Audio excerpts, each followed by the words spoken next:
कल अपन ने integrated rate लो देखा था फर्स्ट ऑर्डर का, क्या निकल के आ रहा था हमारा, log base 10 a is equal to log base 10 a not minus के टी अपॉन 2.303। ठीक है, अब इस इक्वेशन को मैं थोड़ी सी मॉडिफाइड कर रहा हूँ, है ना। इस इक्वेशन से अपने न्यूमेरिकल तो सॉल्व होंगे नहीं, न्यूमेरिकल किससे सॉल्व होने वाले हैं वो अपन अभी थोड़ी देर में बात करने वाले हैं ना।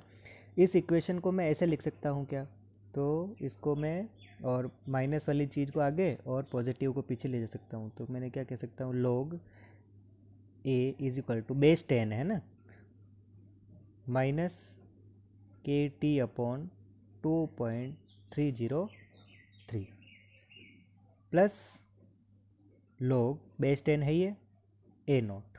ठीक है, ये इक्वेशन अब हमारे को y is equal to minus M X plus C ऐसी नज़र आ रही है क्या। तो यहाँ से भी हमारे को क्या पूछ सकते हैं, इनके ग्राफ पूछ सकते हैं। वैसे डिटेल ग्राफ अपन लास्ट में पढ़ेंगे, वापस 6-7 तरह के ग्राफ है, उनको सबको फटाफट पढ़ेंगे, लेकिन ये थोड़ा सा इंपॉर्टेंट है तो इसको मैं पहले से डिस्कस कर रहा हूँ, है ना। तो क्या हो सकता है, वाई एक्सिस पे लेना हमारे को log एक, तो वाई एक्सिस पे ले लिया अपन ने log a।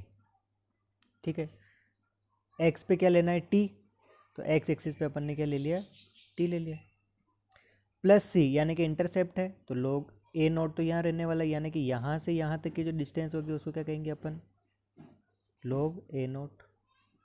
ठीक है, और माइनस एम एक्स, तो माइनस एम यानी कि नेगेटिव प्लॉट बनेगा, ये नेगेटिव प्लॉट बनेगा। ठीक है, और इसकी जो स्लोप होगा वो स्लोप किसको बताएगा, माइनस के अपॉन 2.303। तो अपन ने कह दिया slope is equal to tangent theta is equal to कितना है, तो माइनस के अपॉइंट 2.303।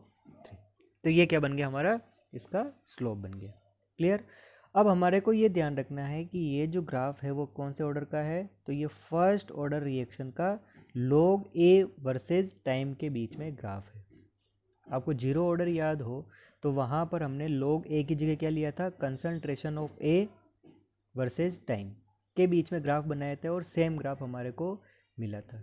ठीक है भाई, इसके ऊपर इसलिए अपन जोर दे रहे हैं क्योंकि हमारे को ग्राफ से भी न्यूमेरिकल पूछ सकते हैं। हो सकता है हमारे को ग्राफ दे दिया और उस कंडीशन में ग्राफ दे के थीटा की वैल्यू पुट कर दी कि थीटा माना कि कुछ भी ले लो 120 डिग्री है ना, तो 120 डिग्री टेन थीटा, तो tan 120 degree is equal to minus k upon 2.303, और के की वैल्यू पूछ ली आपको कि बताओ रेट कांस्टेंट क्या है। तो उस कंडीशन में हमारे को वैल्यूज़ पुट करके यहाँ पर पता होना चाहिए, याद रह जाएगी बात। और कितनी बार हमारे को प्लॉट दे देंगे और प्लॉट देके हमारे को पूछ लेगा कि बताओ ये किसका प्लॉट है, first order reaction, second order reaction, zero order reaction, none of this, ऐसे करके अपने को 4 ऑप्शन दे दिए। तो ऐसे ग्राफ भी हमारे को क्या करने पड़ेंगे, लर्न करने पड़ेंगे। तो ध्यान रखना फर्स्ट ऑर्डर के लिए log a वर्सेज टाइम के बीच में जो ग्राफ है वो ग्राफ इस तरीके का बनता है।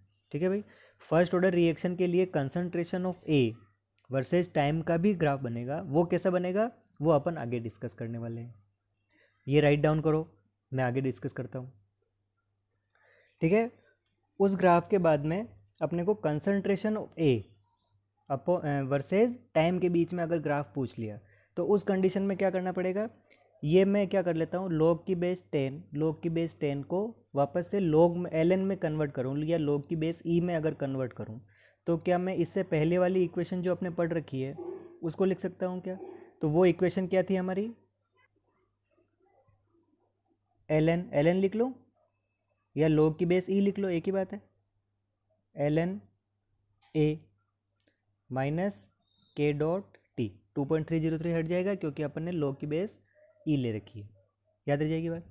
अब इस इक्वेशन को ln की वैल्यू को एक साथ लिख सकता हूँ, ये log a नॉट है। ठीक है भाई, तो क्या लिख सकते हैं, ln a minus ln a not is equal to minus के टी, लिख सकते हैं आराम से। अब ये ln a minus ln a not, इसको क्या लिख सकते हैं अपन, ln a upon a not is equal to minus k dot t. अब ये ln है, इस ln को अगर अपन उधर की तरफ ले जाएंगे तो एक्सपोनेंशियल चला जाएगा, और एक्सपोनेंशियल के लिए क्या कहेंगे, a upon a not is equal to exponential की power minus k dot t. Clear, याद रखिएगी बात। इस ए नॉट को उधर ले जाओ तो क्या कह देंगे अपन, A is equal to A naught exponential minus के टी। ये जो फॉर्म है ये फर्स्ट ऑर्डर रिएक्शन के लिए एक्सपोनेंशियल फॉर्म है। एक बार एग्जाम में ये भी पूछी हुई है कि right the exponential form of first order reaction. तो ये कौन सी फॉर्म हो गई हमारी, exponential form of first order reaction. याद रखिएगा। अब देखो, अब यहाँ पर हमारे को क्या नज़र आ रहा है, ए कंसंट्रेशन ऑफ ए और टाइम, ये नज़र आ रही चीज़। तो ए और टाइम के बीच में अपन क्या बना सकते हैं, प्लॉट बना सकते हैं। ये प्लॉट बनाया अपन ने, तो क्या ले लिया अपन ने, कंसंट्रेशन ऑफ ए, और इधर क्या बात कर ली अपन ने, टाइम टी। याद आ जाएगी बात।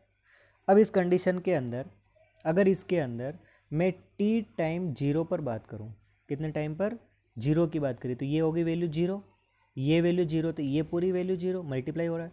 ये वैल्यू जीरो तो एक्सपोनेंशियल की पावर और सब जीरो, और सब जीरो मतलब, और उस कंडीशन में ए की वैल्यू क्या हो जाएगी, ए नॉट के बराबर। तो उस कंडीशन में ए की वैल्यू जो है वो किसके बराबर हो गई, ए नॉट के बराबर। और ए नॉट कहाँ पर रखते हैं अपन, यहाँ पर, तो ये हो गया अपना ए नॉट। क्लियर, इसका मतलब अपन सही चल रहे हैं। इनिशियल कंसंट्रेशन ऑफ तो हाई होगी, सबसे ज़्यादा होगी। ठीक है, अब बात करते हैं अपन इनफाइनाइट टाइम के ऊपर, कि कितने टाइम पर अपने को ग्राफ बनाना है। तो इनफाइनाइट टाइम के ऊपर बात कर लेते हैं। तो जब इनफाइनाइट की बात करेंगे तो उस कंडीशन में इनफाइनाइट, ये इनफाइनाइट, ए की पावर इनफाइनाइट, इनफाइनाइट में जाएगा, ये माइनस है तो वन अपॉन में आएगा, one upon infinite is equal to zero. तो ए की वैल्यू क्या हो जाएगी, जीरो। ठीक है भाई, इसका मतलब क्या हुआ, ए की वैल्यू जीरो होगी कब, टाइम जब इनफाइनाइट होगा। और ग्राफ कैसा बनेगा, स्ट्रेट लाइन नहीं बनेगा, कैसा बनेगा, एक्सपोनेंशियल वाला ग्राफ बनेगा। तो एक्सपोनेंशियल वाला ग्राफ ये कुछ इस तरीके से बनता है ये। और इनफाइनाइट टाइम पर जाकर टी की वैल्यू कितनी हो जाएगी, ए की वैल्यू कितनी हो जाएगी, जीरो। याद रह जाएगा। तो ये एक्सपोनेंशियल ग्राफ हुआ किसके बीच में, concentration of A versus time. कौन सी ऑर्डर रिएक्शन के लिए, फर्स्ट ऑर्डर रिएक्शंस के लिए। क्लियर भाई। अगर ये जीरो ऑर्डर रिएक्शन होती तो ये ग्राफ कैसे बनता है, स्ट्रेट लाइन बना रखा है अपन ने, concentration of A versus time के बीच में ग्राफ। जीरो ऑर्डर के लिए अलग, फर्स्ट ऑर्डर के लिए अलग। याद रह जाएगी। तो एग्जाम में बहुत ध्यान से अपने को देखना है कि हमारे को क्या वैल्यू दे रखी है। अगर यही भी चीज़ लॉग में कन्वर्ट हो जाए तो वो स्ट्रेट लाइन हो जाएगी, जबकि कंसंट्रेशन ए हुई तो एक्सपोनेंशियल हुई। ठीक है, ये आपके exponential form of first order reaction. Clear. अब मैं बात करता हूँ कि आपको न्यूमेरिकल कौन से फॉर्मूले से सॉल्व करने हैं। ठीक है, देखिए ये अपनी इंटीग्रेटेड रेट लो वाली इक्वेशन है।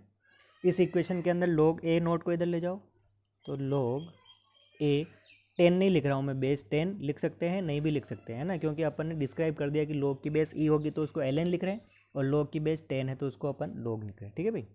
तो क्या हो गया, log a minus log A not is equal to minus के टी अपॉन 2.303।